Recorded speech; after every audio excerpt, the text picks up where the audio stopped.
तो चलिए दोस्तों, आज का सेशन स्टार्ट करते हैं। तो आपके सेशन का पहला क्वेश्चन है कि IUCN का गठन कब किया गया।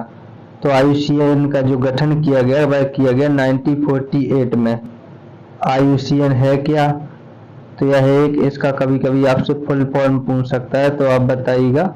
इंटरनेशनल यूनियन फॉर कंजर्वेशन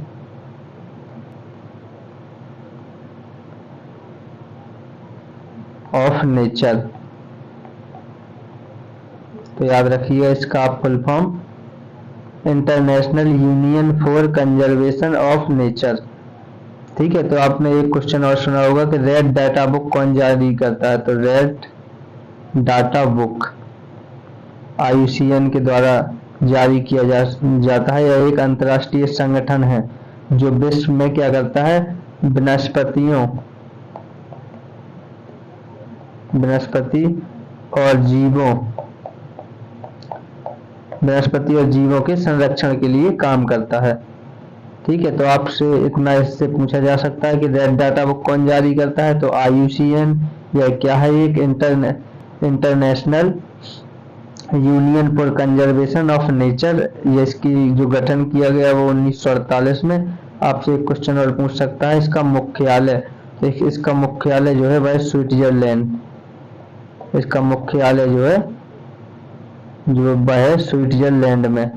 तो याद रखिएगा इसका मुख्यालय स्विट्जरलैंड।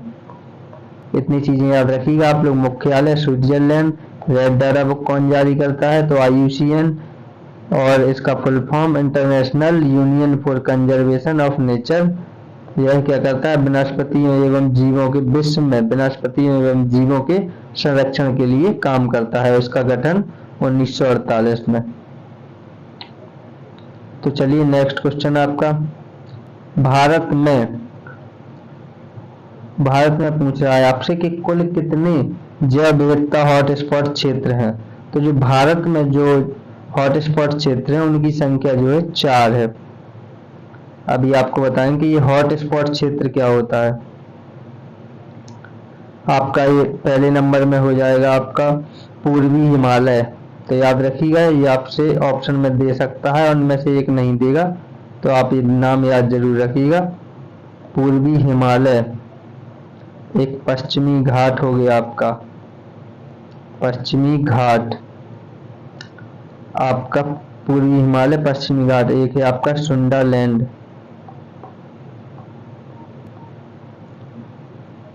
एक आपका हो गया सुंडालैंड, और एक आपका हो जाएगा इंडो बर्मा।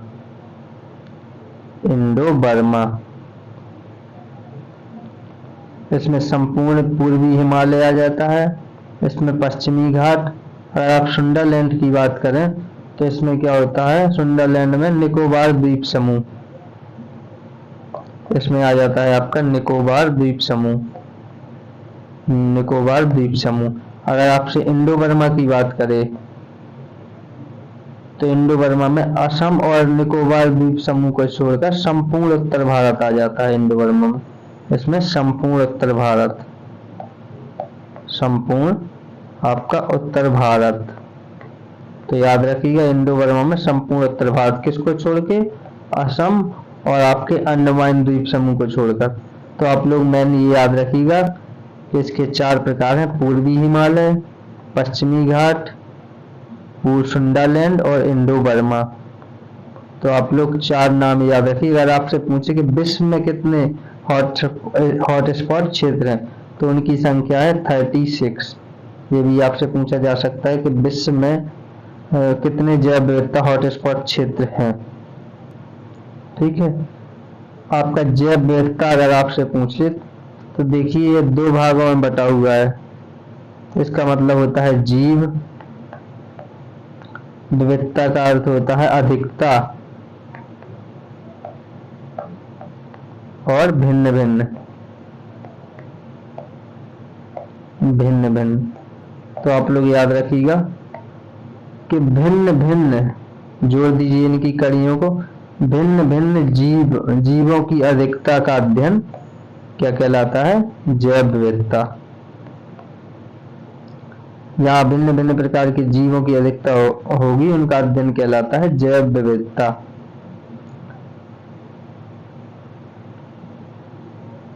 और आपका नेक्स्ट हो जाएगा क्वेश्चन, देश का पहला चिड़ियाघर कहाँ बनाया गया था? तो देश का जो पहला चिड़ियाघर बनाया गया था वह बनाया गया था चेन्नई। आपका ए ऑप्शन सही हो जाएगा। अगर आपसे इसकी सन पूछ लेता है तो याद रखिएगा 1855। यह कहाँ? चेन्नई के कहाँ? अगर आपसे पूछ ले तो कांचीपुरम में,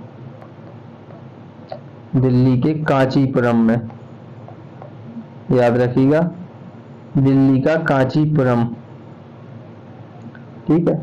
और इसको अन्ना जूलॉजिकल पार्क बोलते भी थे, अन्ना जूलॉजिकल पार्क, जूलॉजिकल पार्क। अगर आपसे देश का पहला पूछा है तो चेन्नई में आप बताइएगा, कांचीपुरम में अन्ना जूलॉजिकल पार्क। अगर आपसे विश्व में पूछ ले तो आप याद रखिएगा कि विश्व में पेरिस में। अगर आपसे विश्व में पूछ ले तो विश्व में आपके पेरिस में। ठीक है, 1793 में। विश्व में आपका पेरिस हो जाएगा 1793। आपका देश का भारत का हो जाएगा आपका 1855 में, कहाँ? चेन्नई में। तो याद रखिएगा ये चीज आप। नेक्स्ट है आपका, देश का सबसे बड़ा चिड़ियाघर कहाँ पर है? तो देश का सबसे बड़ा चिड़ियाघर जो है वह कहाँ है? आपके कोलकाता। इसको अलीगढ़ चिड़ियाघर भी कहा जाता, अलीगढ़, इसका नाम अलीगढ़ चिड़ियाघर। तो याद रखिएगा इसका नाम, कभी कभी आपको अलीगढ़ बोल रहे हैं, अलीपुर चिड़ियाघर भी बोला जाता था। इसकी स्थापना अगर आपसे पूछी जाए तो 1875, याद रखिएगा। ठीक है। इसको कोलकाता जू भी बोल देते हैं, इसको कोलकाता जू, कोलकाता जू भी कभी कभी आपको लिखा मिल जाएगा। अलीपुर चिड़ियाघर, कोलकाता जू, जूलॉजिकल गार्डन। तो आप याद रखिएगा कि देश का सबसे बड़ा चिड़ियाघर कोलकाता अलीपुर चिड़ियाघर या कोलकाता जू। नेक्स्ट है आपका, भारत का सबसे छोटा जैवमंडल आरक्षित क्षेत्र कौन सा है? तो जो भारत का सबसे छोटा जैवमंडल आरक्षित क्षेत्र है वह आपका डिब्रू सैखोवा। आपका बी ऑप्शन हो जाएगा, आपका डिब्रू सैखोवा। लगभग 765 किलोमीटर स्क्वायर में है ये। और आपसे पूछ ले कि सबसे बड़ा, तो आप लोग बड़ा जरूर याद रखिएगा, कच्छ का रण आपका हो जाएगा, कच्छ का रण। ठीक है, याद रखिए आपके करीब लगभग है 12,454 किलोमीटर स्क्वायर में, 12,454 किलोमीटर स्क्वायर में। बड़ा आपका कच्छ का रण, छोटा डिब्रूगढ़ जैवमंडल आरक्षित क्षेत्र। नेक्स्ट है आपका, भारत में पहला जैवमंडल आरक्षित क्षेत्र जो था वह कौन सा स्थापित किया गया था? तो वह था आपका नीलगिरी। आपका ऑप्शन हो जाएगा बी, नीलगिरी। कब अगर आपसे पूछ ले तो आपका 1968, 1986। तो आप लोग ऑप्शन बी याद रखिएगा, नीलगिरी में पहला जैवमंडल आरक्षित क्षेत्र 1968। और इसे क्या किया गया? इसे यूनेस्को में भी शामिल किया गया, यूनेस्को में शामिल किया गया। कब? 2000 में। तो याद रखिएगा 2000 में से यूनेस्को में भी शामिल किया गया। और पहला जो जैवमंडल आरक्षित क्षेत्र है आपका वो हो जाएगा नीलगिरी, बी ऑप्शन हो जाएगा आपका। नेक्स्ट है आपका, भारत का सबसे पुराना राष्ट्रीय उद्यान कौन सा है? तो जो भारत का सबसे पुराना राष्ट्रीय उद्यान है वह आपका जिम कॉर्बेट राष्ट्रीय उद्यान। याद रखिए यह है आपका जिम कॉर्बेट राष्ट्रीय उद्यान 1936।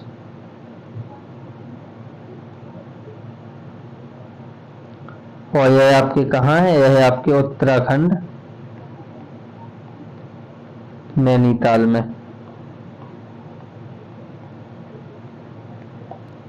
तो यह कहाँ है? आपके उत्तराखंड नैनीताल में है आपका। नेक्स्ट है आपका, भारत का सबसे छोटा राष्ट्रीय उद्यान कौन सा है? देखिए वहां जैवमंडल आरक्षित क्षेत्र पूछा गया था, यहाँ आपसे पूछा गया है सबसे छोटा राष्ट्रीय उद्यान। तो ये आपका कौन सा है? यह है आपका साउथ बटन। आपका ऑप्शन ए सही हो जाएगा, साउथ बटन। आपसे यह पूछे कहाँ है, याद रखिएगा अंडमान निकोबार द्वीप में।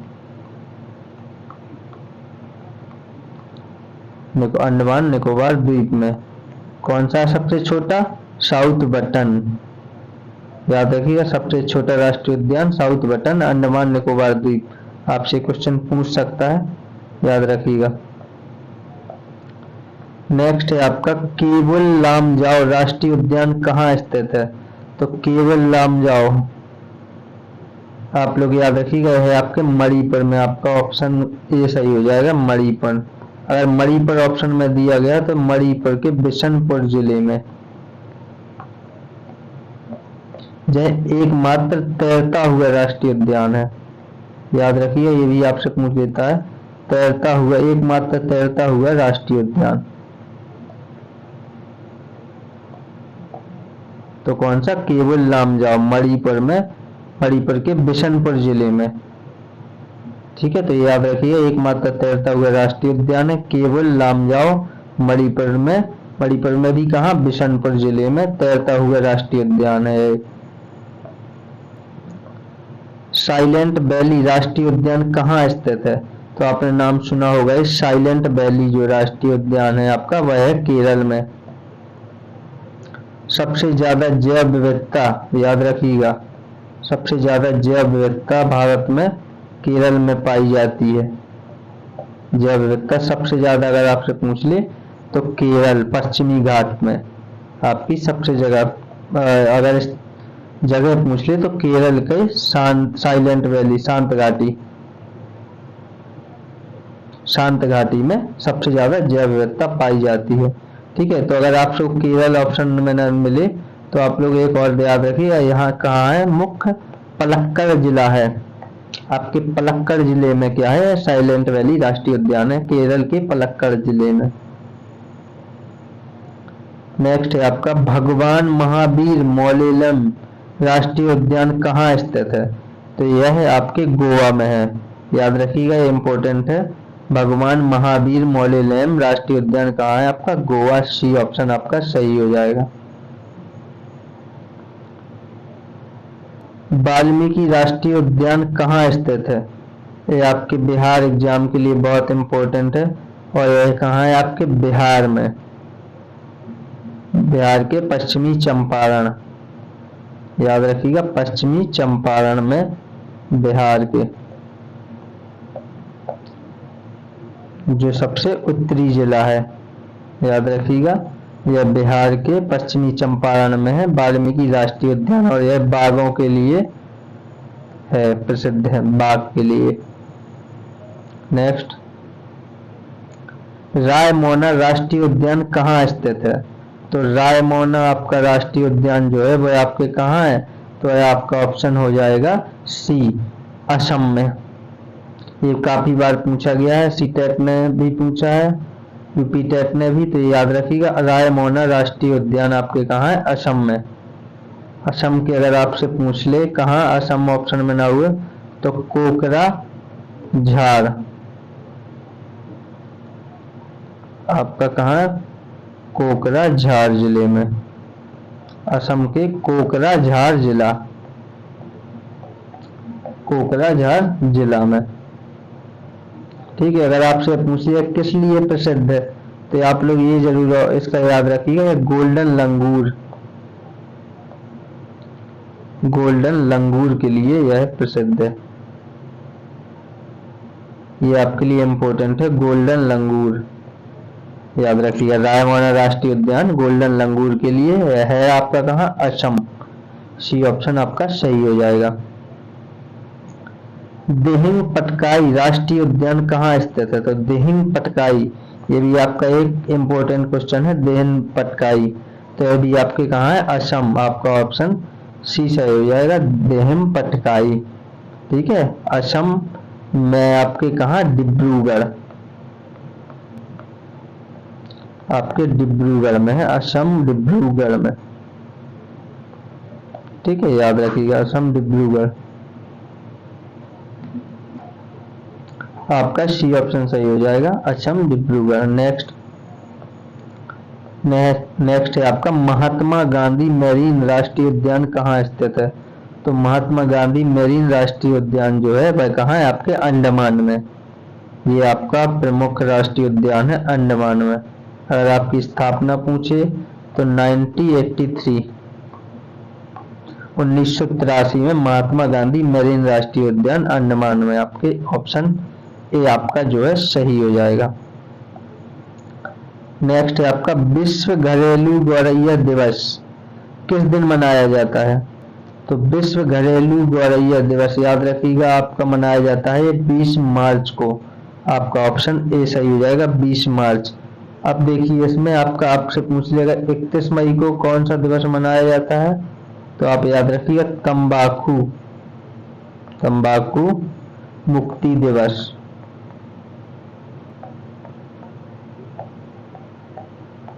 याद रखिएगा आप 31 मई को तंबाकू मुक्ति दिवस। अगर आपसे 7 तारीख को पूछ ले, 7 अप्रैल को, तो विश्व स्वास्थ्य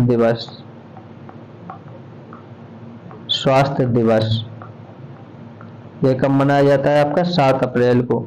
और 12 मई को पूछ ले तो आप याद रखिएगा विश्व प्रवासी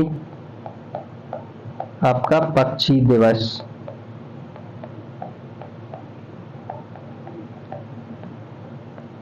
विश्व प्रवासी पक्षी दिवस। तो आप 20 मार्च को गौरैया दिवस, 31 मई को तंबाकू मुक्ति दिवस, 7 अप्रैल को विश्व स्वास्थ्य दिवस, 12 मई को अगर आपसे पूछता है तो 12 मई को याद रखें विश्व प्रवासी पक्षी दिवस। नेक्स्ट है आपका विश्व जैव विविधता दिवस कब मनाया जाता है? तो विश्व जैव विविधता दिवस जो है 22 मई को मनाया जाता है। आपका ऑप्शन सी सही हो जाएगा। जल दिवस आपसे पूछ ले तो 22 मार्च। पृथ्वी पूछ ले आपसे पृथ्वी दिवस तो आपका 22 अप्रैल। और आपका जैव विविधता तो याद रखिएगा 22 मार्च, 22 अप्रैल, 22 मई। जल पृथ्वी जैव, आप इससे याद रखिएगा जल पृथ्वी जैव, मार्च अप्रैल मई। जल पृथ्वी जैव, जल 22 मार्च, पृथ्वी 22 अप्रैल, जैव 22 मई। और आपका अगर 23 मार्च को पूछ ले तो याद रखिएगा आपका विश्व मौसम विज्ञान दिवस। याद रखिए विश्व मौसम विज्ञान दिवस, 23 मार्च को विश्व मौसम विज्ञान दिवस। ठीक है, अब नेक्स्ट है आपका क्षेत्रफल की दृष्टि से भारत का सबसे बड़ा बाघ आरक्षित क्षेत्र कौन सा है? देखिए आपसे क्षेत्रफल की दृष्टि से पूछा है तो यह आपका कौन है? यह है आपका नागार्जुन सागर श्रीशैलम। आपका बी ऑप्शन हो जाएगा। ये आप क्वेश्चन याद रखिएगा। क्षेत्रफल की दृष्टि से भारत का सबसे बड़ा बाघ आरक्षित क्षेत्र नागार्जुन सागर श्रीशैलम वन्य जीव अभ्यारण्य। यह कहाँ है आपके?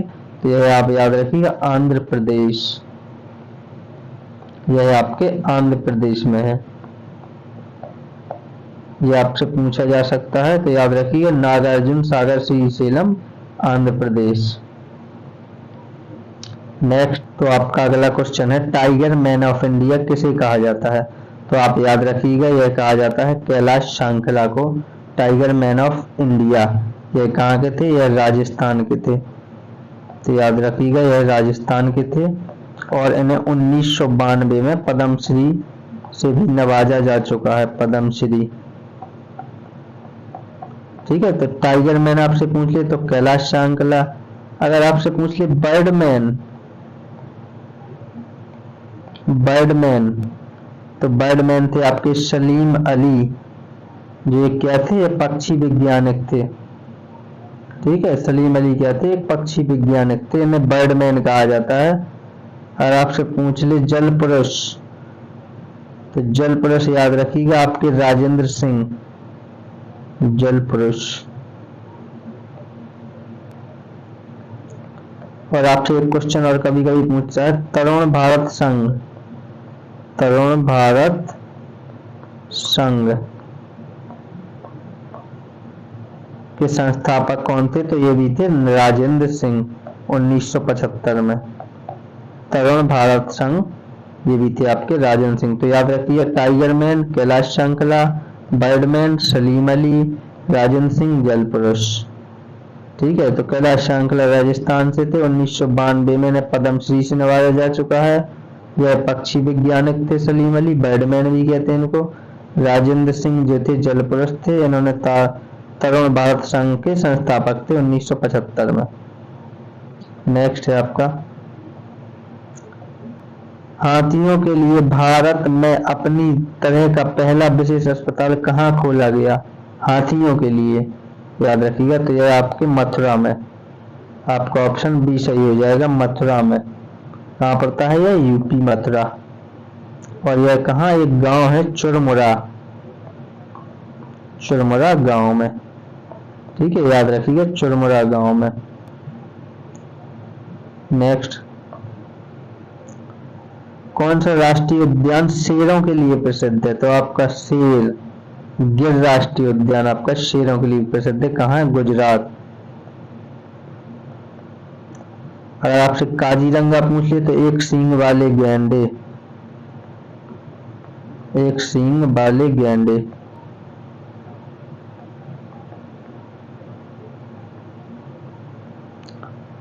एक सींग वाले गैंडे के लिए काजीरंगा जो कहाँ है? असम में। आपका या शेरों के लिए पूछा गया तो ऑप्शन ए सही हो जाएगा, गिर गुजरात में जो आपका गिर राष्ट्रीय उद्यान। वाल्मीकि बाघ के लिए और दशीग्राम हंगुल हिरण के लिए, हंगुल हिरण के लिए आपका दशीग्राम राष्ट्रीय उद्यान हंगुल हिरण के लिए। ठीक है, नेक्स्ट है आपका हंगुल या कश्मीरी हिरण के लिए कौन सा राष्ट्रीय उद्यान प्रसिद्ध है? तो आप लोगों को अभी बताया था, गिर किसके लिए था? शेरों के लिए। काजीरंगा किसके लिए था? असम का जो था एक सींग वाले गैंडे। जो दशीग्राम आपका ऑप्शन सी सही हो जाएगा, दशीग्राम राष्ट्रीय उद्यान राजस्थान। तो यह किसके लिए? हंगुल या कश्मीरी हिरण के लिए। वाल्मीकि राष्ट्रीय उद्यान कहाँ है आपका? बिहार में है, बिहार के पश्चिमी चंपारण। नेक्स्ट, इसका सही जवाब हो जाएगा ऑप्शन सी। केवल लामजाओ राष्ट्रीय उद्यान किस झील पर स्थित है? तो आपको अभी पीछे पूछा गया था, तो यह है कहाँ? यह मणिपुर में है आपके। याद रखिए ये कहाँ है आपके? मणिपुर। मणिपुर में आपके पूछा गया था। जिला अगर आपसे पूछ ले तो बिशनपुर, बिशनपुर। आपसे झील पूछ रहा है तो यह है बी, लोकटक झील में। तो याद रखिएगा ऑप्शन बी हो जाएगा आपका, लोकटक झील। ठीक है, बी ऑप्शन लोकटक झील। अगर आपसे पूछ ले कोलेरू झील तो यह कहाँ है? यह है आंध्र प्रदेश में आपके, आंध्र प्रदेश। यह बड़ी झीलों में से ताजे पानी की झील है, बड़ी झीलों में से एक ताजे पानी की झील है आपकी कोलेरू झील। याद रखिएगा आप, आंध्र प्रदेश ताजे पानी की एक झील है। और केवल लामजाओ राष्ट्रीय उद्यान कहाँ है? लोकटक झील में। यहाँ क्या पाई जाती है? एक हिरण की प्रजाति पाई जाती है। कौन सा? ब्रो। आपका कौन सा हो जाएगा? ब्रो एंटेलर।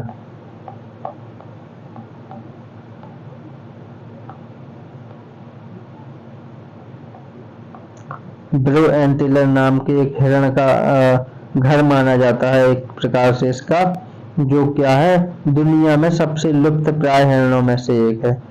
ब्रो एंटेलर यह क्या है? दुनिया में लुप्त प्राय हिरणों में से एक है। आपका ऑप्शन बी हो जाएगा। केवल लामजाओ राष्ट्रीय उद्यान किस झील पर है? तो आपका बी ऑप्शन लोकटक झील।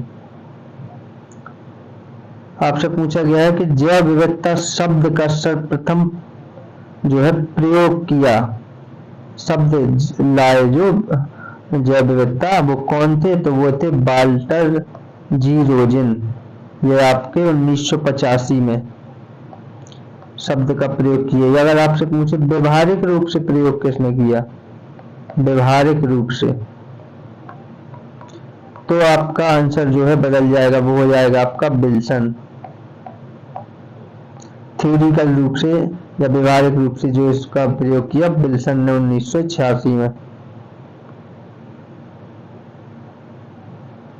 ठीक है, तो अगर आपसे व्यवहारिक रूप से पूछे तो आपका ऑप्शन हो जाएगा विल्सन महोदय। और आपका ये अगर आपसे पूछ ले पारिस्थितिकी शब्द,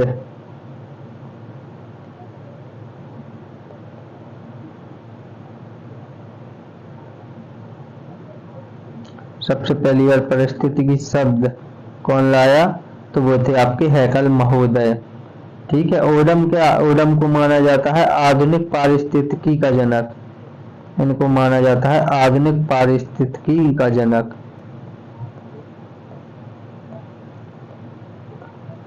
ये आपके कौन है? आधुनिक पारिस्थितिकी के जनक। और जो आपके एजी टांसले महोदय हैं, उनको माना जाता है पारिस्थितिकी तंत्र का जनक या उत्पत्ति धारक। एजी टांसले को पारिस्थितिकी तंत्र का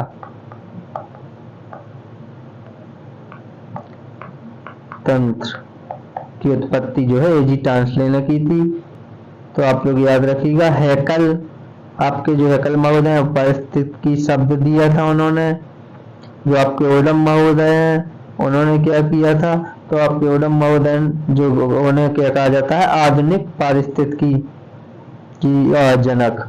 और आपके जो वाल्टर जी रोजिन है उन्होंने जैव विविधता शब्द दिया था। ठीक है, तो आप याद रखिएगा। अब आपसे हैकल, तो इन्होंने क्या किया था? तो याद रखिए इन्होंने पारिस्थितिकी शब्द दिया था, पारिस्थितिकी शब्द।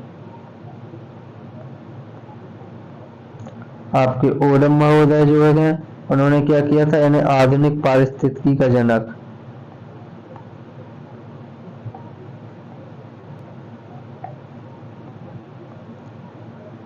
और ये क्या थे? रोजन महोदय। ये आपका सही ऑप्शन हो जाएगा 1985। अगर आपसे पूछे व्यवहारिक रूप से, व्यवहारिक रूप से जैव विविधता, जैव विविधता,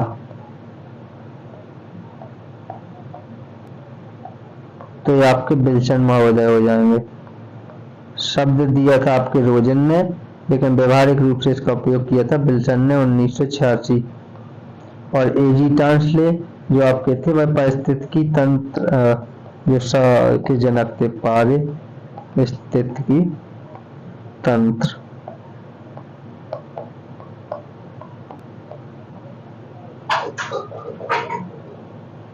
ठीक है, तो इन्होंने क्या की थी? पारिस्थितिकी तंत्र की उत्पत्ति की थी। नेक्स्ट है आपका जैविक विविधता शब्द का सर्वप्रथम प्रयोग किया था, किसने किया था? तो यह किया था रेमंड दासमैन ने। लेकिन कुछ किताबों में इसका लवजॉय भी दिया गया है, तो आप लोगों को याद रखना है लवजॉय आपको मिल जाए या रेमंड दासमैन। ये आपको बहुत कम किताबों में मिलेगा, लेकिन अगर आपको ऑप्शन में रेमंड दासमैन ना दिया गया हो तो आप लवजॉय को भी रखा। इन्होंने क्या किया था? जैविक विविधता शब्द का सर्वप्रथम प्रयोग किया था, लवजॉय या रेमंड दासमैन। अब पूछा जाए कि निम्नलिखित में से किस क्षेत्र में सर्वाधिक जैव विविधता है? तो आप याद रखिए सर्वाधिक जैव विविधता की कुछ शर्तें होती हैं। चलिए आपको बता देते हैं सर्वाधिक जैव विविधता की कुछ शर्तें होती हैं। इसकी शर्तें क्या होती हैं? क्या होता है? जहां वर्ष भर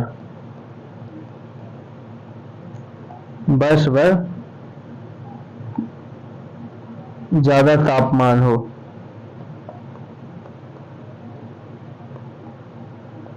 ठीक है, दूसरी शर्त होती है जैव विविधता की कि जहां वर्षा वर्ष भर हो।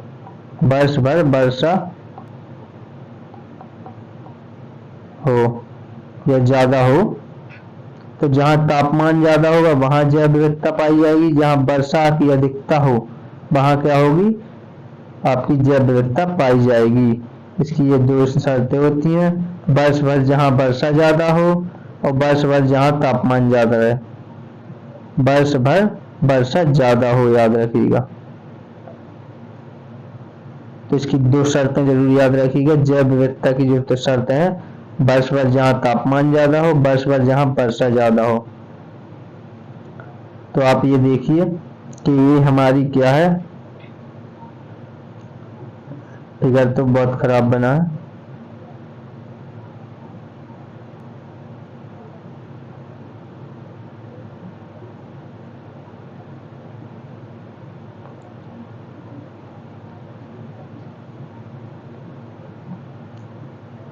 फिगर पे आप लोग ज्यादा ध्यान मत दीजिएगा।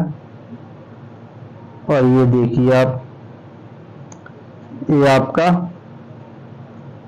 पृथ्वी हो गई मान लो,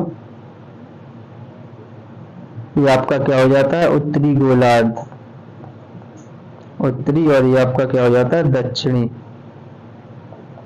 ये आपका 90 डिग्री और ये आपका 90 डिग्री। ये आपकी क्या हो गई, ये आपकी हो गई भूमध्य रेखा। गौर से सुनिएगा, इससे आपको या इसे विषुवत रेखा भी कहते हैं।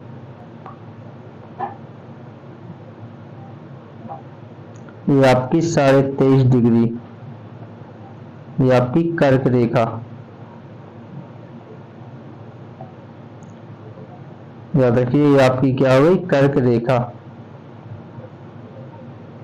ये आपकी 66.5 डिग्री अंटार्कटिक हो गई है।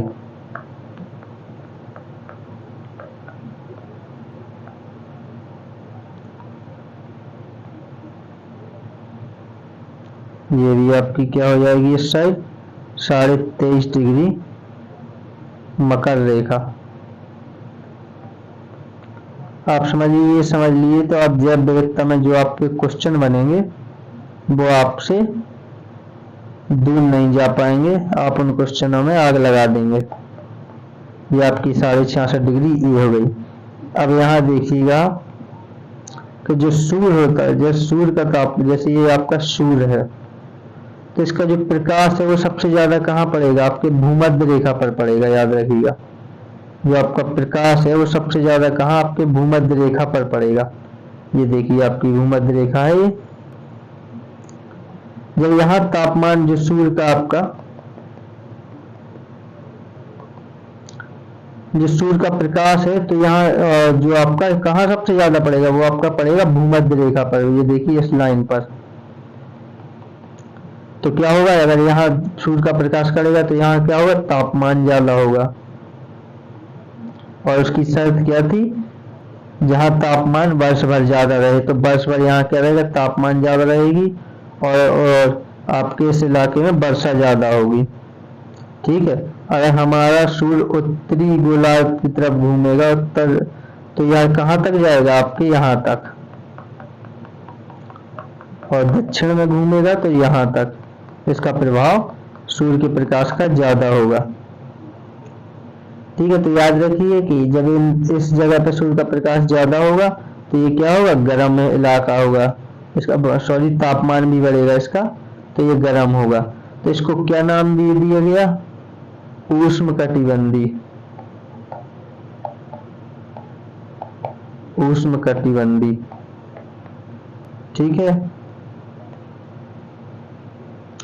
और यहाँ क्या है आपका, यहाँ थोड़ा सा तापमान आपका कम होगा।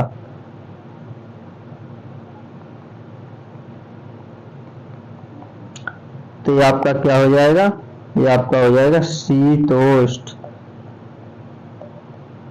शीतोष्ण। ठीक है, ये आपका हो जाएगा शीतोष्ण, क्योंकि यहाँ सूर्य के प्रकाश का तापमान जो पड़ेगा तो लेकिन बहुत कम, इस साइड भी क्या होगा, पड़ेगा तो लेकिन बहुत कम। तो ये वाले एरिया क्या हो जाएंगे, ये शीतोष्ण कहलाएंगे। शीत भी होगी यहाँ और गर्म भी होगा यहाँ। लेकिन ये इलाका जो है आपका, यहाँ क्या होगा, यहाँ सूर्य का प्रकाश पहुंचेगा भी तो बहुत कम, ना के मात्र, तो ये आपका क्या हो जाएगा, शीत कटिबंधी। जब सूर्य का प्रकाश नहीं पहुंचेगा यहाँ, तो यहाँ शीत टाइप की रहेगी, तो इसको नाम दे दिया जाता है शीत कटिबंध। शीत, ये आपका हो जाएगा शीत कटिबंध। तो आपके क्वेश्चन बनते हैं कि जो सबसे ज्यादा जैव विविधता कहाँ पाई जाएगी, तो आप लोग अब जवाब दे सकते हैं कहाँ पाई जाएगी, उष्ण कटिबंधीय,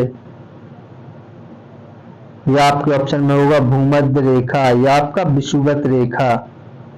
ठीक है, अगर आप स्थान या आपके पूछ लेगा कभी कभी 23.5 डिग्री कर्क रेखा से 23.5 डिग्री मकर रेखा के बीच, ये देखिए आपकी दूरी 23.5 डिग्री कर्क रेखा से 23.5 डिग्री मकर रेखा तक क्या होगा, जैव विविधता पाई जाएगी ज्यादा। तो कहाँ उष्ण कटिबंधीय क्षेत्र में, या आपके भूमध्य रेखा ऑप्शन में हो, या आपकी विषुवत रेखा हो, या आपका हो कर्क रेखा, मकर रेखा। ठीक, तो आप लोग याद रखिएगा। इससे देखिए आपके क्वेश्चन बनते हैं। अभी आपसे इससे रिलेटेड क्वेश्चन भी पूछेंगे, तो आप लोग इसका जवाब दीजिएगा। आपका नेक्स्ट क्वेश्चन है, लाल सूची प्रजातियों को कौन सी संस्था प्रकाशित करती है। तो हमने सबसे पहले प्रश्न में आपको बताया था कि लाल सूची रेड डाटा बुक जिसे बोलते हैं वह कौन, IUCN 1948 में इसका गठन हुआ। याद रखिएगा 1948 में इसका गठन हुआ। और यह क्या है, international union for conservation of nature. ठीक है, वनस्पति और जीवों के संरक्षण के लिए संगठन बनाया गया है, विश्व का संगठन है। नेक्स्ट है आपका, निम्नलिखित में से भारत में जैव विविधता का हॉट स्पॉट माना जाता है। तो आपको हमने सभी पीछे वाले एक प्रश्न में बताया था। तो आप देखिए पश्चिमी घाट भी आपका हॉट स्पॉट है, पूर्वी हिमालय भी है, आपका इंडो बर्मा भी है, सुंदरलैंड भी है। ये 4 हॉट स्पॉट हैं जो इंडिया में है, और पूरे विश्व में 36 है।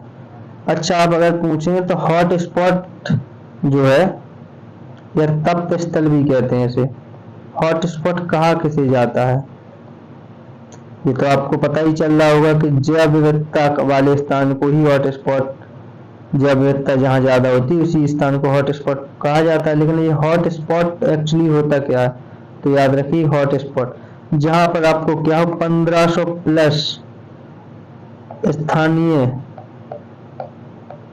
संवहनी पौधों की प्रजातियां आपको मिल जाए जैसे। और आपका दूसरा क्या होता है, और वहां क्या हो, इनका 70% प्राकृतिक आवास क्या हो चुके हो, प्राकृतिक आवास नष्ट हो चुके हो, आवास नष्ट हो चुके हैं। ठीक है, तो ये आपका 2 इसकी शर्तें होती हैं कि 1500 प्लस स्थानीय संवहनी पौधों की प्रजातियां पाई जाए, और 70% प्राकृतिक आवास इसके क्या हो चुके हैं, वो नष्ट हो चुके हैं। और स्थानीय का मतलब होता है कि ऐसी प्रजातियां जो केवल यहीं पाई जाती हों और विश्व में यह कहीं ना पाई जाती हों, याद रखिएगा। और 70% इनका प्राकृतिक आवास नष्ट हो चुका हो, ऐसे स्थान को क्या हॉट स्पॉट घोषित किया जाता है। हॉट स्पॉट का मतलब इन्हें देखने की जरूरत है। हॉट स्पॉट का आप ये सोच लीजिए कि जैसे किसी मरीज को इलाज की ज्यादा आवश्यकता है तो डॉक्टर उसके पास जाएगा, तो इसी प्रकार जैसे कहीं आग लगी हुई है और किसी क्षेत्र विशेष में आग का प्रकोप ज्यादा है, तो सबसे पहले उस आग को बुझाया जाएगा। तो इसी प्रकार यह सोच लिए इनके संरक्षण के लिए इसे हॉट स्पॉट स्थल घोषित किया जाता है। आप लोग ये जरूर याद रखिए 1500 प्लस स्थानीय प्रजातियां होनी चाहिए, और 70% इनका प्राकृतिक आवास जो है नष्ट हो चुका हो। ये इनकी शर्तें हैं एक हिसाब से अगर आप मान लें। नेक्स्ट आपका, निम्न में से किसे इस ग्रह का फेफड़ा माना जाता है? तो अमेजन वर्षा वन को इस ग्रह का फेफड़ा माना जाता है, क्योंकि यहाँ से कम 20% ऑक्सीजन यहीं से आती है, और ये इसका 60% हिस्सा अगर आपसे पूछा जाए तो कहाँ है? ब्राजील में है।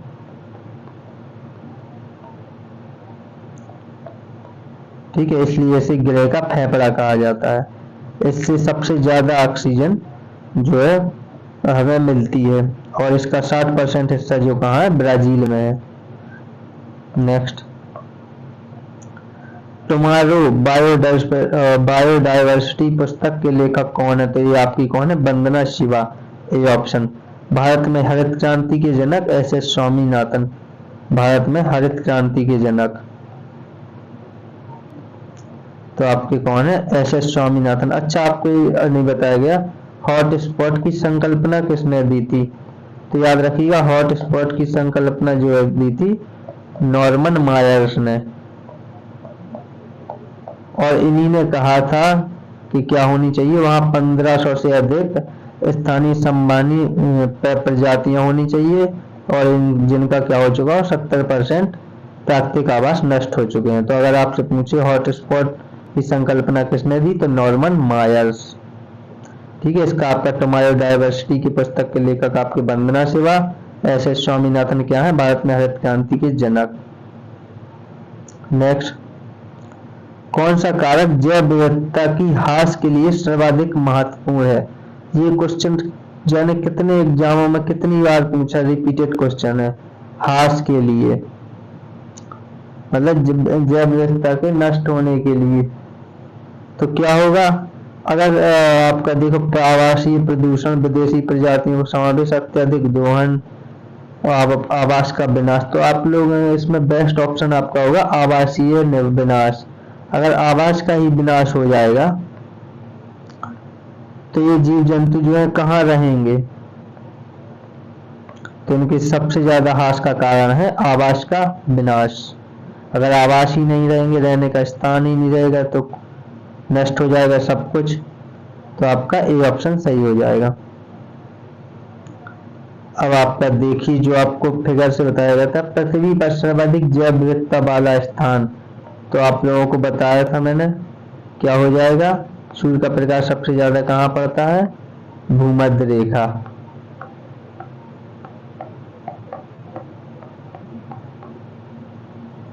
ठीक है, ये आपका भूमध्य रेखा या विषुवत रेखा, या आपका क्या हो जाएगा? ये भूमध्य रेखा, विषुवत रेखा, या ये कौन सा क्षेत्र था? उष्ण कटिबंधीय क्षेत्र था ये आपका। ठीक है, ये आपका उष्ण कटिबंधीय क्षेत्र। तो आपसे यहाँ का पूछा गया पृथ्वी का सर्वाधिक जैव विविधता वाला स्थान क्या है? तो आपका कौन है? भूमध्य रेखा। भूमध्य रेखा या आपका विषुवत रेखा भी लिखा हुआ आपको मिल सकता है। विषुवत रेखा ये क्या होती है? 0 डिग्री। ठीक है, अब आपसे पूछा गया पृथ्वी पर सर्वाधिक जैव विविधता वाला क्षेत्र, तो आपको क्षेत्र भी बताया था, यहाँ से यहाँ तक, कर्क रेखा से मकर रेखा। तो ये क्या हो जाता है? उष्ण कटिबंधीय। उष्ण कटिबंधीय क्यों? क्योंकि यहाँ तापमान ज्यादा रहता है, वर्षा अधिक होती है, वर्षा। तो आपसे यहाँ ये भी बोल सकता है 23.5 डिग्री उत्तरी गोलार्ध से 23.5 डिग्री दक्षिणी गोलार्ध। तो आपका ये भी हो सकता है, याद रखिएगा। यहाँ से यहाँ तक स्थान पूछा तो भूमध्य रेखा या विषुवत रेखा, क्षेत्र पूछा तो आपका उष्ण कटिबंधीय क्षेत्र। अब हमें ये बताइए आप,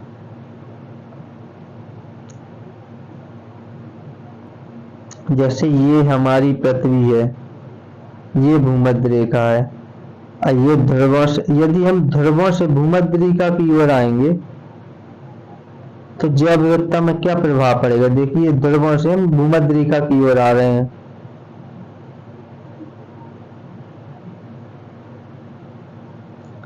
तो क्या होगी? देखिए, जैसे जैसे हम इस साइड आएंगे तो हम कैसे चले आएंगे? जैव विविधता क्षेत्र में चले जाती हुई नजर आएंगे, क्योंकि देखिए यहाँ 66.5 डिग्री, यहाँ 23.5, तो क्या हो रहा है, हम जैव विविधता की ओर आगे बढ़ रहे हैं, तो यहाँ क्या होगा, जैव विविधता बढ़ेगी। और आपसे पूछ ले कि भूमध्य रेखा से हम अगर ध्रुवों की ओर जाएंगे तो क्या होगा, यहाँ जैव विविधता क्या है, घटेगी, क्योंकि हम उस एरिया से बाहर जाते चले जा रहे हैं। ऐसे ऐसे हम लोग बाहर चले जाएंगे तो क्या होगी, जैव विविधता घटती जाएगी। ये आपका कई बार पूछा गया क्वेश्चन है। भूमध्य रेखा से जैसे जैसे हम ध्रुवों की ओर जाएंगे, तो ये आपकी भूमध्य रेखा है, हम ध्रुवों की ओर जा रहे हैं, तो क्या होगा, जैव विविधता घटेगी, क्योंकि क्या होगा, हम उस क्षेत्र से बाहर चले जा रहे हैं। ये आपके 23.5 डिग्री, इससे हम क्या हो रहे हैं, बाहर जा रहे हैं। जब बाहर जाएंगे तो वहां तापमान कम होगा और वर्षा भी कम होगी, तो जैव विविधता भी कम घटेगी। ठीक है, तो अगर हम भूमध्य रेखा से, याद रखिएगा, 0 डिग्री से ध्रुवों की ओर जाएंगे तो क्या होगा, हमारी जैव विविधता घटेगी। नेक्स्ट है आपका रियो डी जेनेरियो पृथ्वी शिखर सम्मेलन का संबंध क्या है। तो रियो डी जेनेरियो यह कहाँ हुआ था, तो आप याद रखिए, रियो डी जेनेरियो जो है आपका 1992 में हुआ था। और आपसे अगर पूछ ले तो यह किसके लिए था, तो यह था पर्यावरण के संरक्षण के लिए। आपका बी ऑप्शन सही हो जाएगा। 1992 अगर आपसे पूछे, पर्यावरण संरक्षण के लिए किया गया था 3 से 14 जून, ये याद रखिएगा, 3 से 14 जून किसके लिए, पर्यावरण के संरक्षण के लिए।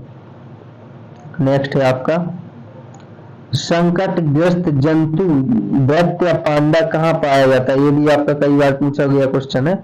संकटग्रस्त जंतु दैत्य पांड्या कहाँ पाया जाता है, जी आपका चाइना, चीन। आपका सी ऑप्शन जो है सही हो जाएगा, चीन।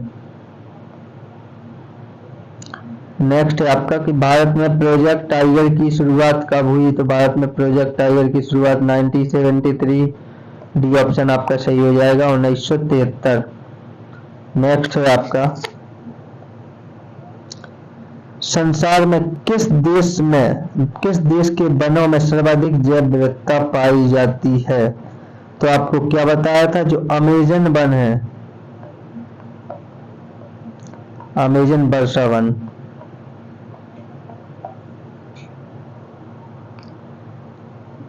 और इसका यह 60% हिस्सा कहाँ है, ब्राजील में, आपको बताया था। तो सर्वाधिक जैव विविधता भी कहाँ पाई जाएगी संसार में, ब्राजील। ये ऑप्शन सही हो जाएगा आपका। नेक्स्ट है आपका भारत में जैव विविधता का द्वार की उपमा किस क्षेत्र को दी जाती है। तो जैव विविधता के द्वार की उपमा जो दी जाती है, पूर्वोत्तर राज्यों को दी जाती है।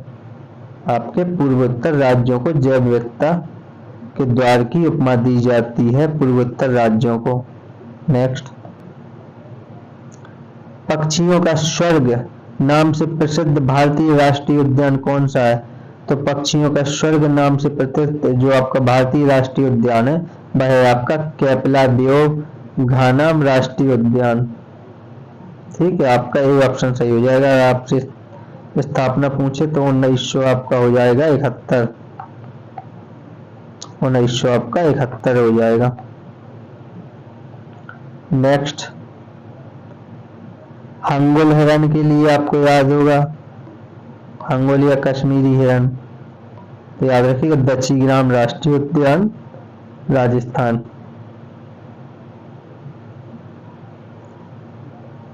भारत आपसे नेक्स्ट है आपका भारत का प्रथम समुद्री राष्ट्रीय उद्यान कौन सा है। तो जो भारत का प्रथम समुद्री राष्ट्रीय उद्यान पूछा जा सकता है आपका कच्छ की खाड़ी। ये ऑप्शन आपका सही हो जाएगा।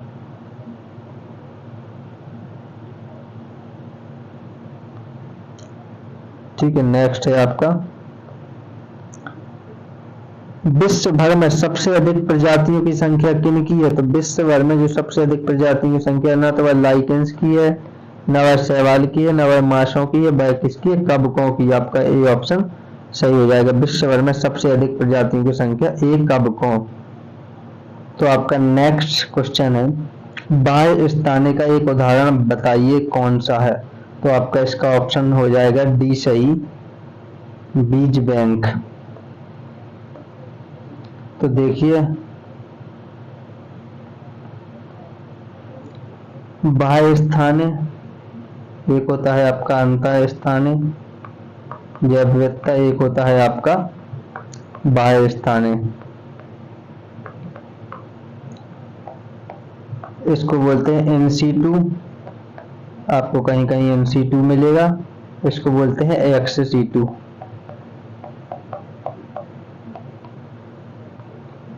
तो इसको बोलते हैं यदि हम किसी जीव को उसके प्राकृतिक स्थान पर रखें, प्राकृतिक स्थान पर ही रखें, तो वो होता है अंतः स्थानीय। और बाह्य स्थानीय ex-situ वह होता है जिसे उसके प्राकृतिक स्थान से हटा के कहाँ, उसके कृत्रिम स्थान पर रख दें, उसके प्राकृतिक स्थान से हटा के उसे कृत्रिम स्थान पर रख दें। जैसे कोई आप अंतः स्थान है ऐसे समझिए, जैसे कोई स्थान है, वहाँ बहुत सारे पेड़ पौधे हो गए, और पेड़ पौधे में क्या हुआ, बहुत सारे जीव रहने लगे। तो आपने क्या हुआ, आपने देखा तो आपने वहाँ पे कुछ जीव आपने लाके रख दिए, आपने जैसे कुछ जीव लाके आपने 4 जीव रख दिए, 5 जीव रख दिए, 6 जीव रख दिए। लेकिन आप कुछ समय बाद आए तो आपने देखा, क्या देखा कि केवल 1 जीव रह गया है। तो आपने ये जानने का प्रयास किया कि बाकी के 5 कहाँ चले गए। तो हमने देखा कि जो बाकी के 5 थे, हमें इसका कारण पता नहीं चला, या तो उनको जानवर खा गए या किसी कारणवश। तो हमने क्या किया, इनके संरक्षण के लिए वहाँ सिक्योरिटी बढ़ा दी, वहाँ तारबारी वगैरह जो हमने तार लगवा दिए या बाउंड्री करवा दी, वहाँ पे एक गार्ड रख दिया, और वहाँ पे क्या कर दिया, वहाँ पे संरक्षण के लिए उनके लिए सुरक्षा के इंतजाम कर दिए, और वहाँ पे कहाँ, उनको वहीं पे रखा, उनके प्राकृतिक स्थान पर। लेकिन वही हमने देखा कि हमने किसी स्थान पर ऐसे ही हमने जो 5-6 जानवर छोड़े थे जिसमें एक बचा, तो हमने देखा कि इनको कोई शेर खा गया या और कोई जानवर खा गया। फिर हमने उसको, जो एक हमारा बचा हुआ कोई भी था, खरगोश मान लो, बिल्ली मान लो, कुत्ता मान लो, हमने उसको क्या किया, एक कृत्रिम स्थान पर रख दिया, दूसरी जगह ले जाके, मतलब उसके प्राकृतिक स्थान से हटा के, इस स्थान से हटा के उसे किसी कृत्रिम स्थान में जाके रख दिया, या उसे उसके किसी कृत्रिम स्थान पर ले गए। तो ये कृत्रिम स्थान क्या होते हैं, तो जैसे जो हमारे प्राकृतिक स्थान में या कृत्रिम स्थान में हम लोग देख लें, तो जैसे हम किसी पौधे को या जीव को जैसे पौधशाला में रख दिया, ठीक है, एक्वेरियम में रख दिया, या किसी हमने जू में रख दिया, चिड़ियाघर में रख दिया। और जो हमारे प्राकृतिक आवास थे वह क्या थे, वह थे हमारे क्या, राष्ट्रीय उद्यान, राष्ट्रीय उद्यान, जैवमंडल आरक्षित क्षेत्र, जैवमंडल आरक्षित क्षेत्र, ठीक है। तो ये क्या है, प्राकृतिक है, और ये कृत्रिम, जिनका निर्माण किया गया है अलग से। तो याद रखिए, बाह्य क्या होते हैं, कृत्रिम स्थान होते हैं, और जो अंतः स्थानीय होते हैं in-situ, वो क्या होते हैं, वो प्राकृतिक होते हैं। तो इसका ऑप्शन था आपका कि बाह्य स्थानीय का एक उदाहरण बताइए। तो बाह्य स्थानीय क्या है, देखिए, राष्ट्रीय उद्यान तो प्राकृतिक, वन्य जीव प्राकृतिक, पवित्र वन, और आपका जो बीज बैंक है या DNA बैंक वगैरह, तो ये क्या है, एक कृत्रिम है। तो जो आपको कृत्रिम दिखाई दे तो आप समझ लेना बाह्य स्थानीय है, वो आपका क्या है, ex-situ है आपका। और आपका जो ये क्या है, ये in-situ है, ये आपके in-situ है, अंतः स्थानीय। नेक्स्ट है आपका, विश्व में सबसे बड़ी प्रवाल भित्ति ग्रेट बैरियर रीफ कहाँ स्थित है। कई बार कई एग्जामों में रिपीट हुआ क्वेश्चन है, तो आप याद रखिएगा, यह ऑस्ट्रेलिया में, आपका ऑप्शन ए सही हो जाएगा। तो चलिए दोस्तों, इस प्रकार हमारी श्रृंखला खत्म हुई। तो अगली क्लास में हम आपको जैव विविधता का एक अलग से चैप्टर पढ़ाएंगे, और हम लोग उसमें जैव विविधता के बारे में पढ़ेंगे कि जैव विविधता के स्तर कितने होते हैं, इसके मापन के स्तर कितने होते हैं, ठीक है। इसके 3 स्तर होते हैं, इसके 3 आनुवांशिक जैव विविधता हो गया, आपका प्रजातीय हो गया, आपका इको सिस्टम आपका पारिस्थितिक हो गया है, आपका मापन जो करते हैं अल्फा बीटा गामा, ये हम लोग पढ़ेंगे। तो दोस्तों अगर ये आपको पसंद आई हो तो चैनल को सब्सक्राइब करें और लाइक करें, और इसका आपको जो पीडीएफ है वो हमारे टेलीग्राम चैनल में आपको दे दिया जाएगा। स्टडी विद डीडी में आपका इसका पीडीएफ आपको मिल जाएगा, इसका लिंक आपको डिस्क्रिप्शन में दे दिया जाएगा। तो आप लोग वहां से पीडीएफ टेलीग्राम ज्वाइन करें और इसका पीडीएफ डाउनलोड करें और एक बार इन क्वेश्चनों को रिपीट करें। तो थैंक यू दोस्तों, धन्यवाद।